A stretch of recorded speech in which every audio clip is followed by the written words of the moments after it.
you. I appreciate you all so much. Every time Sherry and I are here, when we leave, we are so pumped up. But we are thankful that we can be here and give you a report. And as I say, every time that I come, um, this is not I don't want you to think we're in the same place because we're not. And by the time we're through with the presentation, you're going to know that that's true. Um, I'll talk a little bit about Sherry and my mom as well, because it's a factor why Sherry isn't here in the next session. Let me just share with you that as for your prayers, I'll be leaving for Africa Saturday, and we will have our first full-fledged summer program, playing catch-up with teams that have been wanting to come the last 2 or 3 years. So we'll have 3 full campaign teams coming in this summer, besides all the other work that we're doing. So it's going to be, once I leave, I probably won't be back until probably close to September or so. So we are excited about that. And so I just want you to know that when I leave, the first place you've got to find is Atlanta. So we'll go to Huntsville or we'll fly to Atlanta. They even say if you're going to heaven, you've got to go through Atlanta. So, so we go to Atlanta, and then we take, because all through the years, Partners for Africa is 14 years. We've been in Africa a long time, but we've gone the different routes, Europe and all those places, So now we just want to get there. Delta provides a one shot to Johannesburg, South Africa. Going there, you've got the wind with you, so it's about a 14-hour flight. Coming back, it's about a 16-hour flight. But still, if you can sleep some, I don't want to discourage anybody that's thinking about coming, but I just want you to know that. So we fly to Johannesburg, South Africa. I wanted to show you the continent of Africa because I want you to know that this continent is 3 times the size of the continental United States. If you leave out Alaska and Honolulu and Hawaii, you'll see a huge continent. On the right, if you look at the country in pink, looks like a butterfly, and go all the way down. Those are all the countries we're working in. We began 14 years ago in Zimbabwe. We thank you for your partnership. And now we've expanded, and we have just adopted the country of Namibia. Namibia is that bright green on the west coast of Africa. And to let you know how big Namibia is, it's a little bit bigger than Texas. So it's a pretty good sized country, doesn't have the population of Texas, but we've had some great opportunities there. And so thank you for helping us to move along. Just to share some of the staff with you, Sherry and I began Partners for Africa, and with partners like you here in the States, we have a good team here. The picture on the right is we have 3 children, and that's our oldest son and our daughter, and they both work with us now. Lee handles the ACT project, and Laura handles all our communications and a lot of other things as well. The couple on the left of the screen is the Malunganese. Haley has just been made Deputy Director of Partners for Africa in Africa. He is a graduate of Heritage Christian, where Michael went, and he is a graduate also of UNA, University of North Alabama. He's got an IT degree as well. He's been working with us since the inception of Partners for Africa.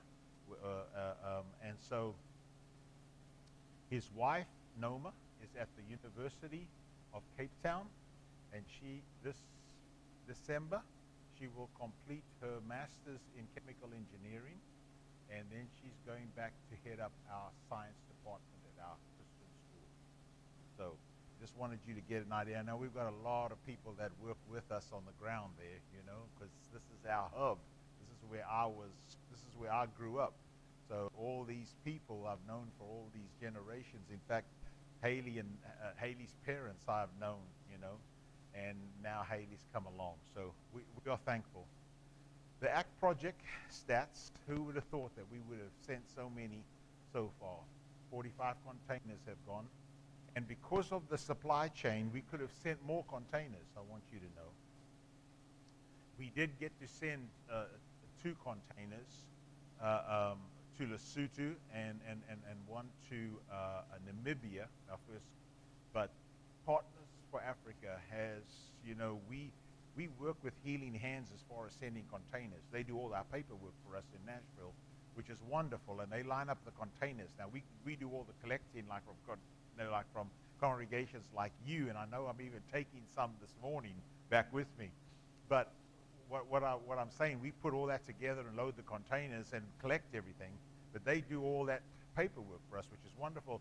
And they've said they've never seen it like this before in all the years of Partners for Africa. So we know about baby formula and all of that, how terrible, so that's our situation right now.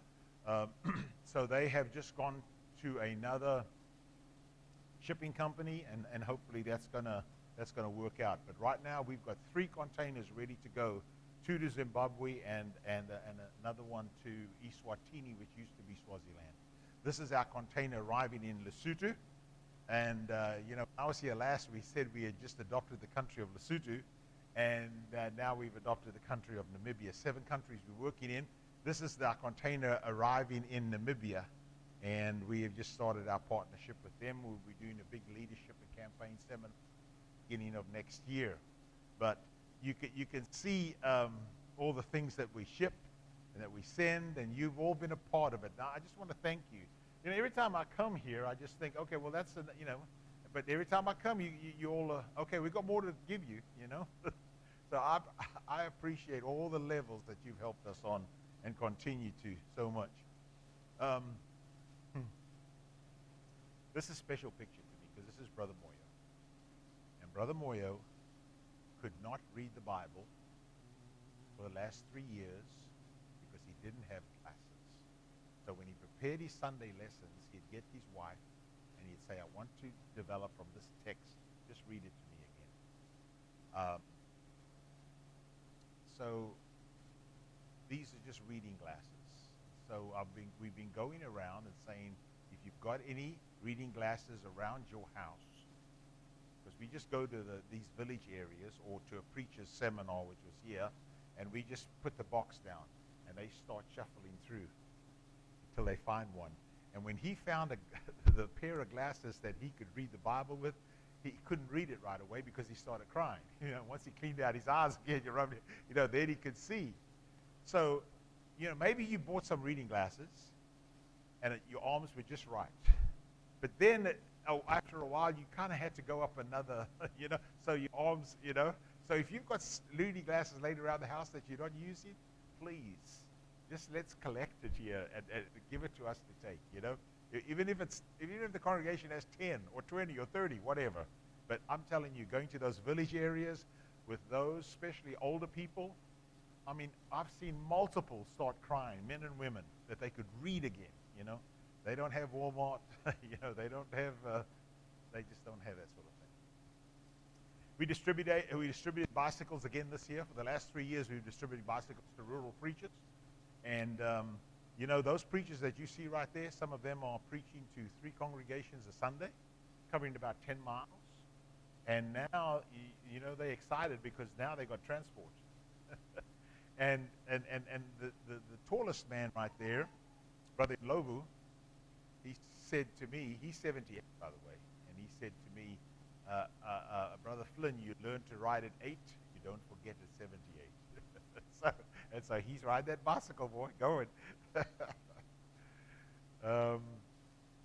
These women are special because during the drought season, and let me just tell you, it's not like America. We have precipitation, different kinds as the year goes on. You might get rain, you might get snow and sleet or whatever it is. They get rain about October, and they're done by March. And so maybe April sometimes, but they done. Like I'm going now, and there will be no rain. It's a good time to go because it's their winter. So it's like our early spring, and there's no rain. But the point remains is if they don't get good rains during that time period, they're really hurting. And every year there are pockets of people that are going through a drought, men and women and children. And so these Christian ladies, they seek out those churches in the rural areas especially, and they make and they take food out to them. Do you know during COVID we kept about a little over 600 families alive because there was a drought in parts of Southern Africa, and number two, there was the shutdown from COVID. And because we had done so many good works before COVID, the police and the military allowed us to deliver stuff where nobody else could go. And we were able to keep Christian families alive, and others as well, of course. Some of the gatherings we're having now, because the church is growing so fast, there are more churches of Christ, and there are more Christians in Africa today than there is in the United States. And the graph is pointing upwards. And so we are thankful for the gatherings that we can have like this. So at one time, a few hundred, but now you can get, thousands together. And we are thankful.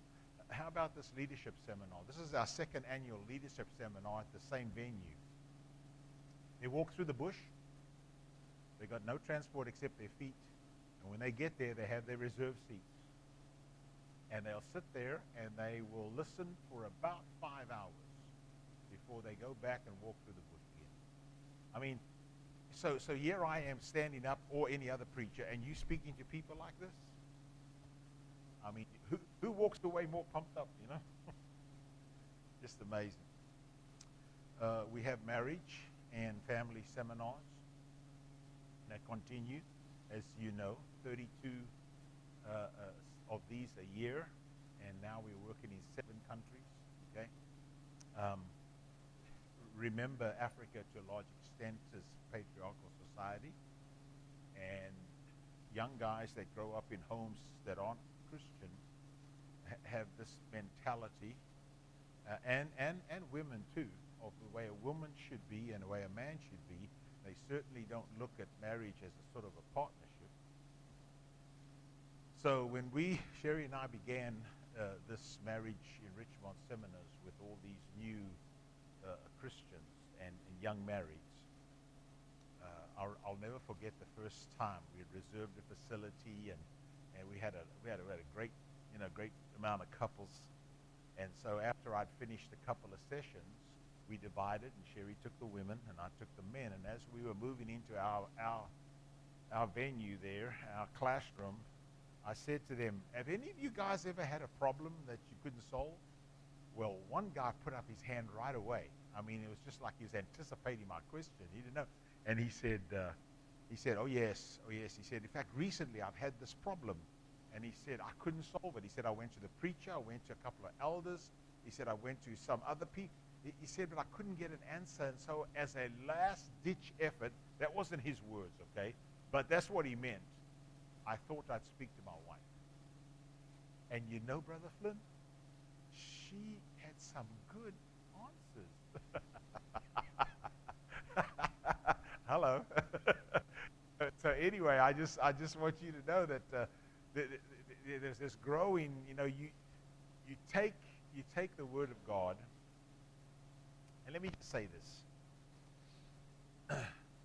We are here, and as you are, and I'm saying we are here this morning, one of the things is to proclaim that Jesus Christ is our Savior and Lord.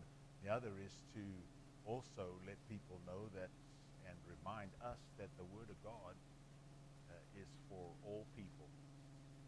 And so when I take the Word of God to Africa, nothing gets changed. It's still the same. Marriage, when I teach it in Africa, I let them know it's not between one man and several women. But when I'm preaching here in the States, I also let it be known that marriage is between a man and a woman only, because that's the only definition. Okay. My point is that culture never supersedes the Word of God. Okay. Now, I want us to. let me just put it this way. There's no compromise there.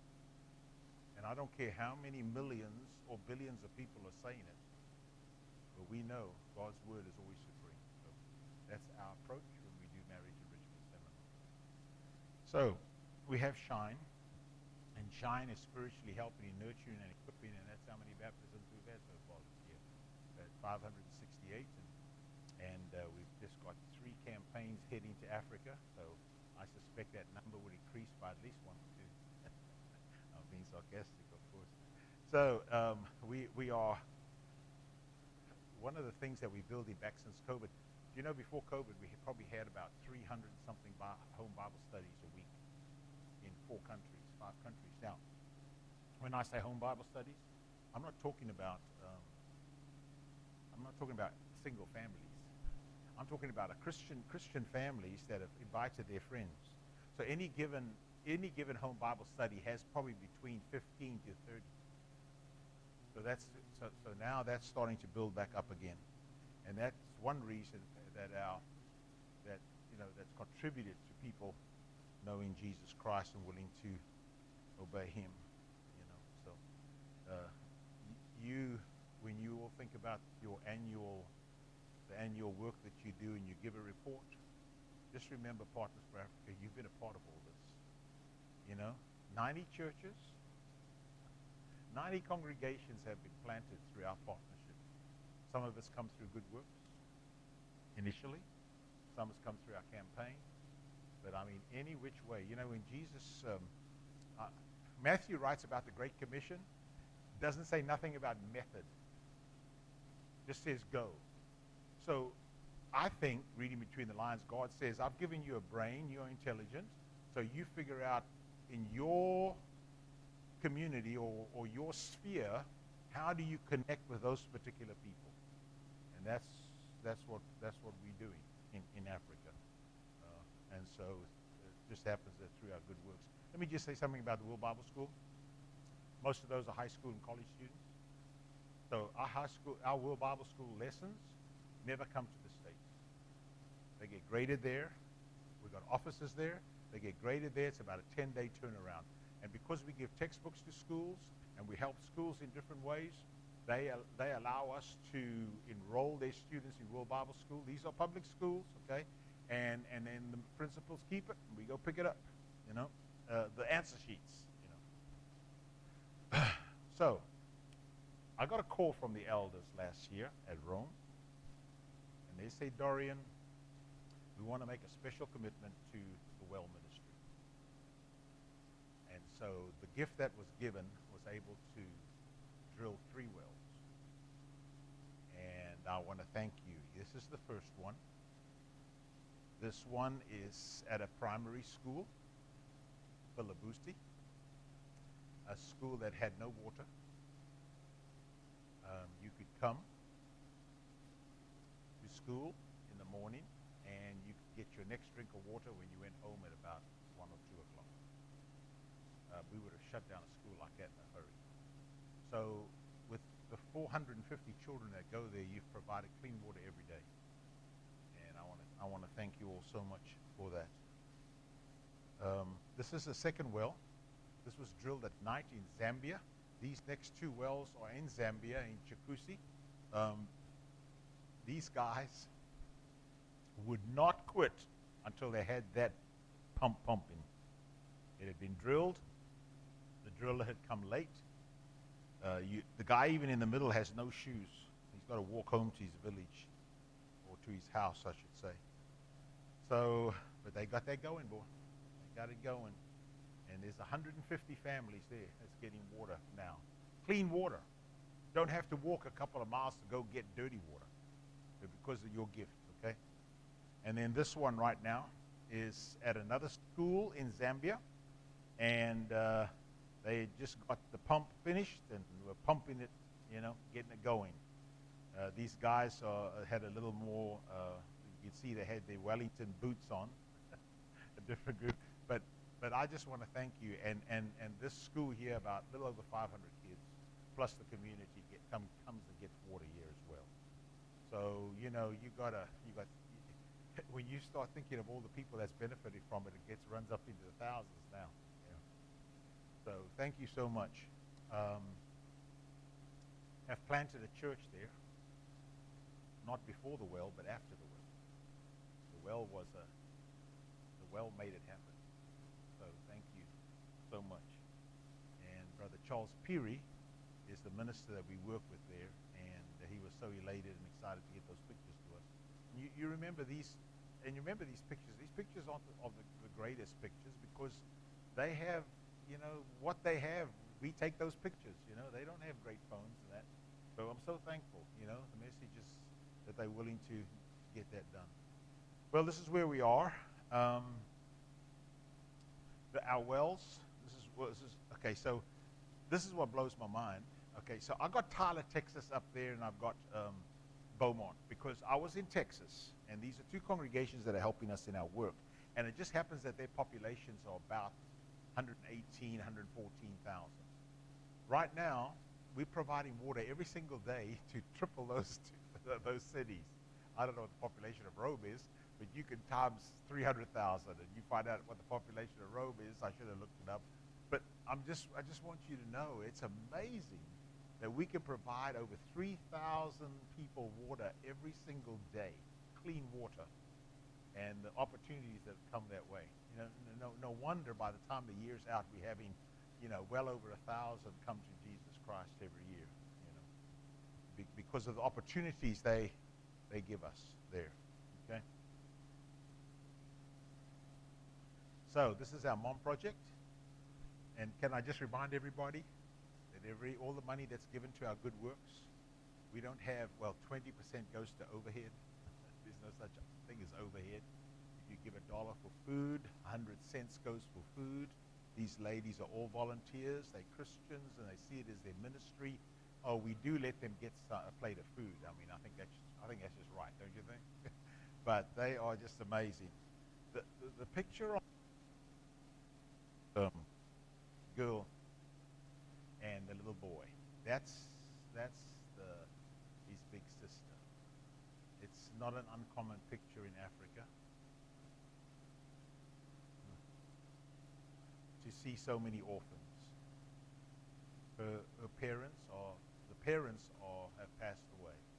Yes, probably in their 30s, and some from AIDS, some from waterborne diseases because of no medical. But you see the older siblings taking care of the younger ones if the grandparents aren't there or not able. And we are thankful that we can be a part of helping to put these orphans where we are into homes, feeding them, helping them even go to school. And so remember, the end game is not that they get physical food. The end game is that they know Jesus Christ. And that's what our goal and our aim is, even with the water wells. We don't just drill water wells at random. We drill water wells where we either have a church or going to plant a church, congregation, I should say. So just know that. But they did complete that. They did finish off that plate of food, which I thought was pretty good. So here are some other kids. These are actually primary school kids that will be coming to our high school soon. And this one is taken in Lesotho up in the mountains. And apples was out. It was season for apples and other things. We try to give them as much fruit as we can also, besides other things as well. These kids are at a primary school in Zambia, and they have waited all day. And I want you to know, when I say all day, it's probably about 11. And they have not eaten. Most of them, I would tell you, now I didn't speak to every one of them, but most of them have not eaten a plate of food all day yet. And so they are anticipating. Oh, by the way, they're not like my grandchildren. My grandchildren, if there's a smorgasbord of food on there and we start dishing up, oh, I don't like that. No, not them, buddy. Whatever you got, put it on there and I will clean it up, just because we are so blessed and we are so, we have an over and abundance, don't we? When they speak in Africa, I've said this before at other places, but in Africa, when they say they're starving, they probably haven't eaten for 2 or 3 days. When we say we're starving, we're eating lunch at 1 instead of 11. Now, let me just say this. America, because of all the travels I've done, this is my evaluation, is the greatest nation on the face of the earth. And I'll tell you one reason, because of what it has to offer. The potential of America that continues. But why I say it's like that is because America is generous. It is a generous nation. Not only is it generous, the Christians, all the churches of Christ in America, there is no way we could have begun such an expansive ministry if it wasn't for the generosity of American Christians. And I'm so thankful. So thankful. The kids are just like the kids here. They're playing Red Rover. Some of us played Red Rover before, haven't we? Well, how about these guys? Soccer, man. And if you look closely, some of those guys have shoes and some of them don't. And so the rule has to be, you guys that don't have shoes can't play because you'll hurt yourself, you want to bet. Forget that, buddy. I don't care. You keep your cleats. I have played.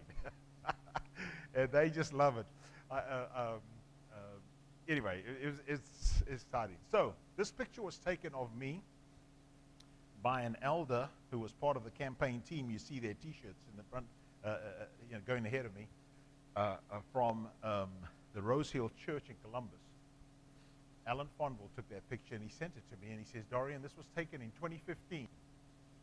2015, when we stood in this piece of land that was close to 100 acres, but it was just bush. That's all it was. So that's why I love the picture, because I told them that day that we're going to build a clinic and we're going to build a school. And Alan said, he said, only, he said, I couldn't see that, you know. Well, here's our clinic, and we've already had 200 babies born there. Clinic's on the, maternity on the left.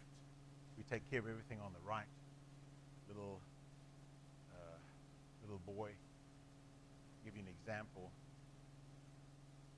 Children in Africa walk to school, whether they're in rural or whether they're in the city. There's no yellow buses.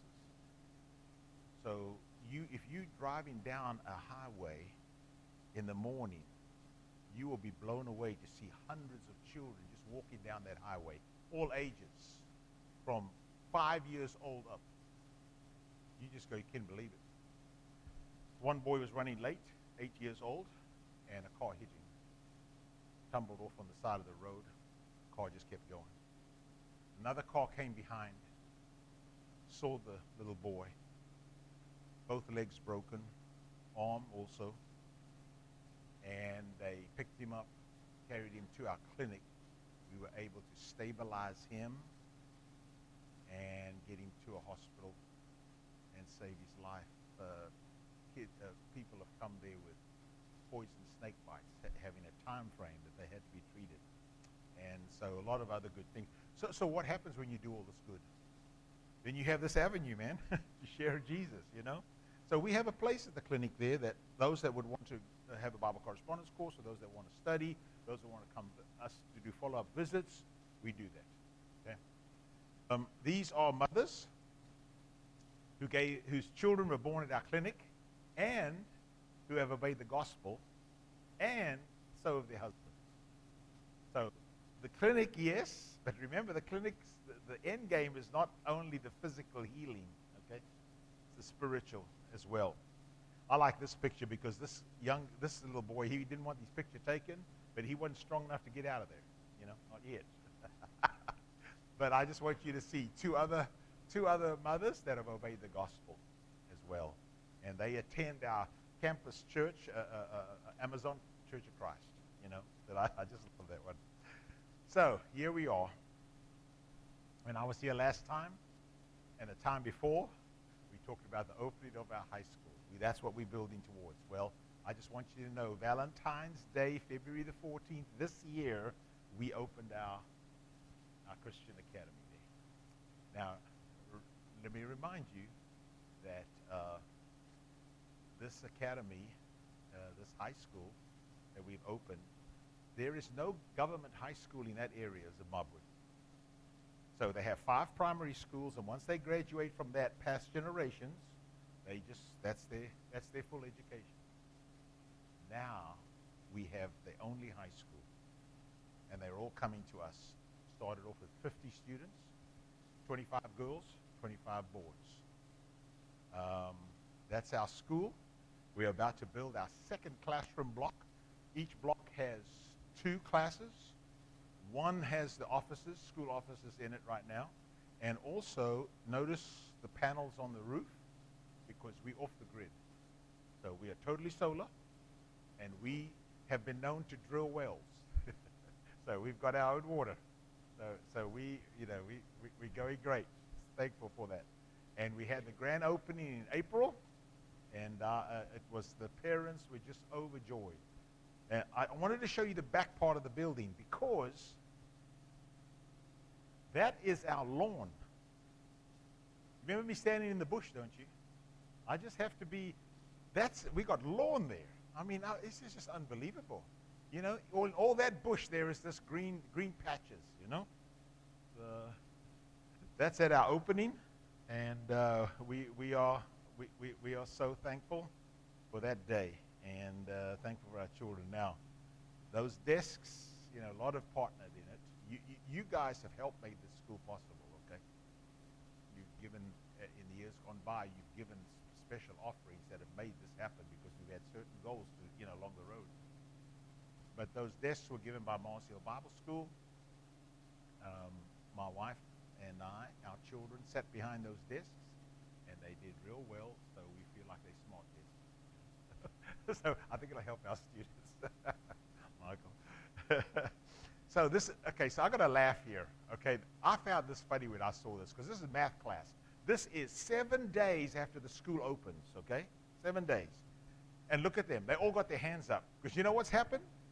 Their parents have met with them the day they went to school, and they said, you remember, we and your grandchildren and your grandparents and all of them have never gone to a high school.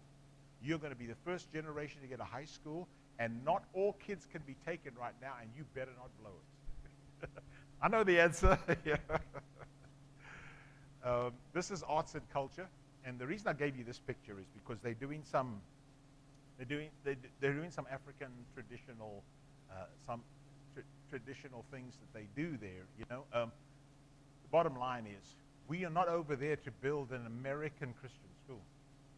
We're over there to build a Christian school in their culture. Now, can I repeat it again, what I said earlier on? Remember, Bible always takes precedence over culture when culture and the Bible conflict. But when they don't, we're not coming to bring American traditions. We want them to share the gospel within their culture. And so that's I want you to see that. This is our chorus, and man, can they sing. Wow. I have to get it. I sat there and I listened, why didn't I record it? But maybe I will next. That wonderful a cappella voice, man, just wonderful. And then we had our tests, have our physical education. How much time have I got? Okay. What did you say, Michael? Okay, good. So this is our sports field. Now, I have to show you this because the sports field, you remember, it's come out of that bush that I was standing in, okay? Look at the rocks they had to pick up. But now look at the field. Look at the field now. We've got grass there. And so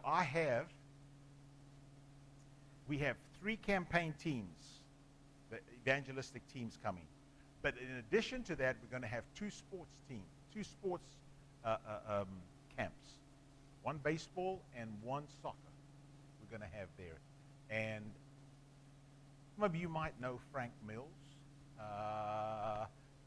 He preaches at Cross Point, but he did preach in Calhoun years ago. His son Jared went to Harding, and so him and 2 other guys who played at Harding are going to come and do the baseball camp. And so we are thankful about that. But it'll be on that field carved out of the bush. And look at our 8-lane track, isn't it ready? They said in order to seal it, you have to. Oh, and let me tell you this. This was no steamroller. These were hand rollers that these guys pushed.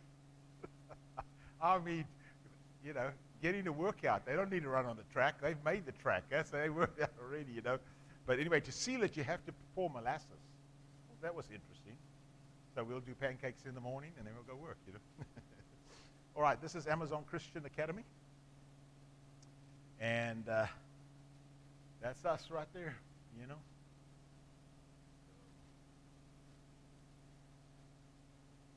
preparing ourselves for, also globally and eternally.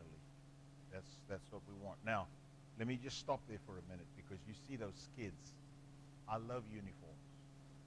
And I love uniforms because one reason, I'm biased because I grew up within a culture that had uniforms.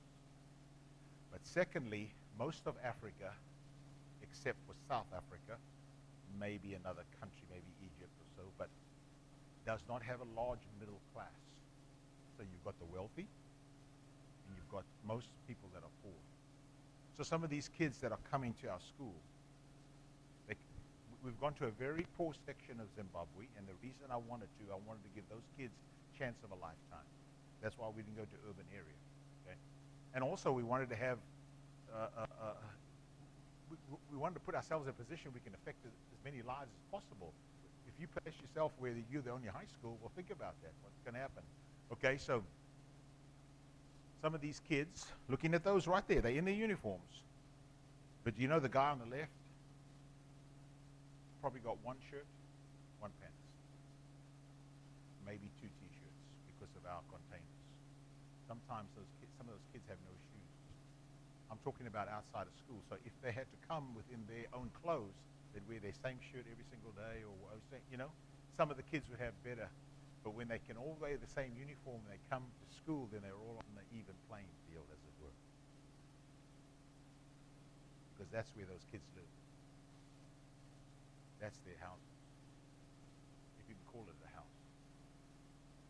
So you know what thrills me? Is that one day, Lord willing, there's going to be a girl or a boy that's going to come out of one of those places. It's going to be a doctor or a lawyer or a truck driver or a farmer, but a Christian. And wherever they go, they're going to make a difference, whether there's a congregation already there or whether they say, hey, we've got to get a congregation planted here. Because I'll tell you what the school is all about. You see, we've got them at 13, okay? Now, our plan is, Lord willing, if the Lord tarries, our plan is to take them from 13 to seniors in high school, and by the time they graduate, we'll have our first year of Christian university ready for them to go. So our intention is to keep these children for about the next 9 or 10 years, and then they're going to be church planters, because they would have had enough teaching and enough practical experience through all the programs that we're going to have. And